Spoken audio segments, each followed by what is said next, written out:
G'day and welcome to Acting Vertical. Last video we spoke about the common tropes in vertical dramas, and today we're going to use that information to help us make informed decisions as the actor when doing self-tapes for short dramas. First, let's talk about acting choices. Now this is a phrase that gets thrown around a lot, so you might have heard it before, but maybe you don't know exactly what it means. As actors, we are the communicators, and we translate a written script into an embodied character. A script has your character's dialogue, maybe a little bit of direction about how you might be feeling, maybe you do something specific, and that is about it.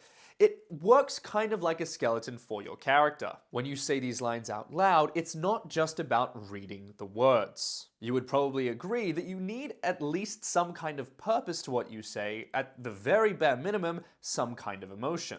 Otherwise, you sound a bit like a robot. This is kind of where choices enter the mix. A choice is an actor's decision to communicate the line in one way or another. Watch the following. Same line, different choice. You will not take her away from me. You will not take her away from me. Those were two pretty different takes. Knowing what we learned in the previous video about tropes, can you guess which was the hero and which was the villain? Looking at the first take again, we see that there is a cold, stoic power. The character's statement is firm. He is still, and this would likely be perceived by the audience as powerful. He's the hero, come to save his bride. Looking at the second clip, we see desperation.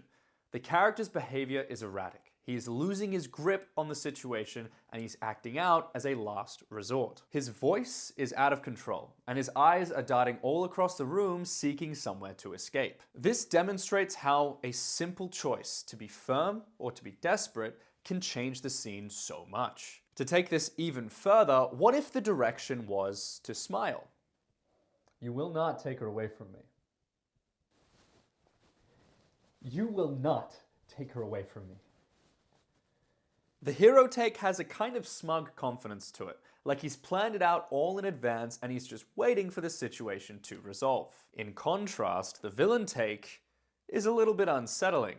What does the villain know that the audience doesn't? The point that I am illustrating is that even with a very specific direction, such as the character smiles, the actor still needs to make a choice. They choose what kind of smile, when to smile, how they smile, at what point do they stop smiling. And even though the performance is more specifically directed, it still plays into the hero and villain trope. Informing your performance of which character trope in a vertical drama your character is from will help you act for the short drama format. I've just demonstrated the effect of one line and two different choices. Now let's look at a professionally produced scene. Here is the script. Max says, "Look at you. You're a mess. We'd better go through with this wedding while I'm still willing to." Lillian reacts, "You're shameless. I'm not marrying you." They have a tussle, and Max knocks Lillian to the ground. Normally, in your self-tape sides, you'd have a bit more to go off. This is only really two lines and then an action. However, I've chosen this excerpt because it clearly defines the relationship between the two characters. The most obvious identifier of Max's trope character is his first line, "While I'm still willing to." The arrogance is clear, and when put together with the other half of the line where he says to Lillian that she's a mess, he is putting her down while he climbs onto his own pedestal. That is a pretty classic vertical villain. Once you've identified that you're playing the villain, you should consider the other aspects of the trope. Among other things, they're experts at gaslighting, selfish, arrogant, they have delusions of grandeur, and you can use this information to help guide your choices. For example, you could show fake concern towards the female character to show a more manipulative side to the villain. You might add a firm or serious tone to command Lillian into submission, to dominate her character. Or you could play it carefree, almost like a joke, to show that he doesn't really care about her at all. These are all choices that you can make, so long as you ground it in the responsibility of the character to the narrative. Moving on to the female character now, she's verbally attacked in Max's first line. She then reacts and shows some strength of character herself before being knocked to the ground. This scene fits perfectly into the female lead trope.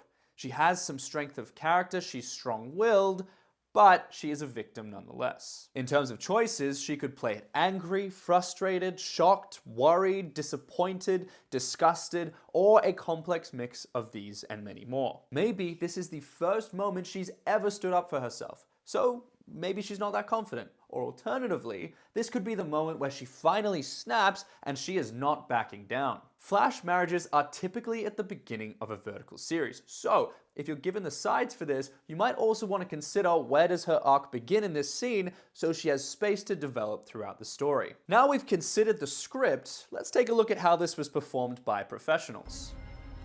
Now look at yourself. You're a mess. Hey, it's okay. We just better go through with this wedding while I'm still willing to. Max, you're disgusting. I would never marry you. Hey, where are you going?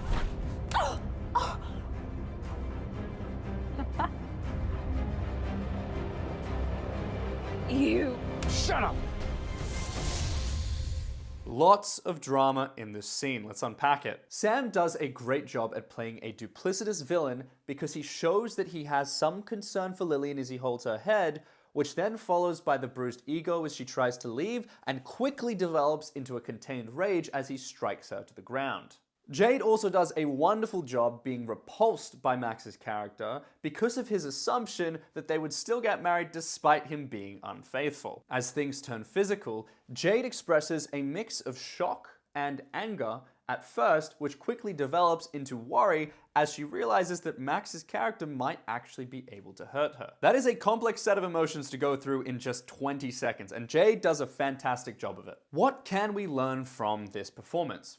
Firstly, it's probably not how you pictured it in your head when you first read the script. As an actor myself with over 30 vertical drama credits, let me tell you that I'm still amazed every single time that I see it go from script to then fully blown production. And the reason for that is that there are so many different teams of professionals that work on this production in order to go from the script to the final cut. The best way to improve your vision, taking it from script to screen, is to actually research and watch a couple of episodes of already produced verticals. As you watch them, consider, what would this have looked like as a script? How does it look like now? This will help you get an even better understanding of the tropes and the choices that an actor or director might make. That is all for today's video. If you're still watching and you haven't already subscribed, do consider clicking that button. It is completely free and it boosts the video on the algorithm so that more actors can watch and gain value from it. My name is Daniel Yongma and this is Acting Vertical.